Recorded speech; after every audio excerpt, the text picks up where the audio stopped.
मीरा भाईंदर में क्लस्टर 24 जगह पे क्लस्टर लगाया गया है। यानी कि हम कह सकते हैं कि 80-90% मीरा भाईंदर जूना जो है वो क्लस्टर इफेक्टेड है। वहां पे पिछले 2 साल में परमिशन मिली ही नहीं कभी।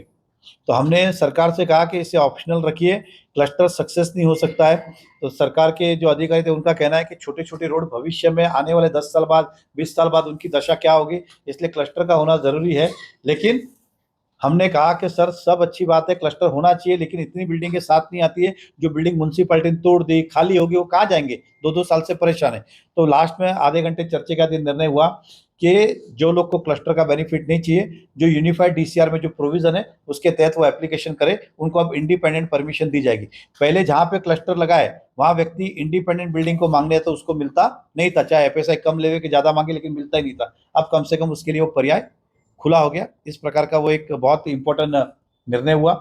साथ ही साथ यूएलसी का भी उससे रिलेटेड रीडेवलपमेंट के लेके, क्योंकि बहुत सारी जूनी बिल्डिंग में उस समय बिल्डर ने यूएलसी के फ्लैट हैंडओवर नहीं किए, तो कलेक्टर साहब 13% पैसे भी मांगते थे और यूएलसी के फ्लैट भी मांगते थे। अब सरकार ने कहा कि दोनों में से एक ही आप ले सकते हो, और जिन्होंने दिया हुआ है तो उनसे रीडेवलपमेंट का 2.5% मांगते थे, उनसे कहा कि आप 1% कर सकते हैं क्या इसको, और इसको खत्म करें। तो ये भी यूएलसी का निर्णय भी आने वाले 10-15 दिन में, और क्लस्टर का लिखित रूप से सचिव साहब, मुझे विश्वास है 8-10 दिन में भेज देंगे, क्योंकि मुख्यमंत्री साहब ने स्पष्ट इस प्रकार के निर्देश दिए हुए। तो अब लोगों की ये जो चिंता है वो दूर होने जा रही है।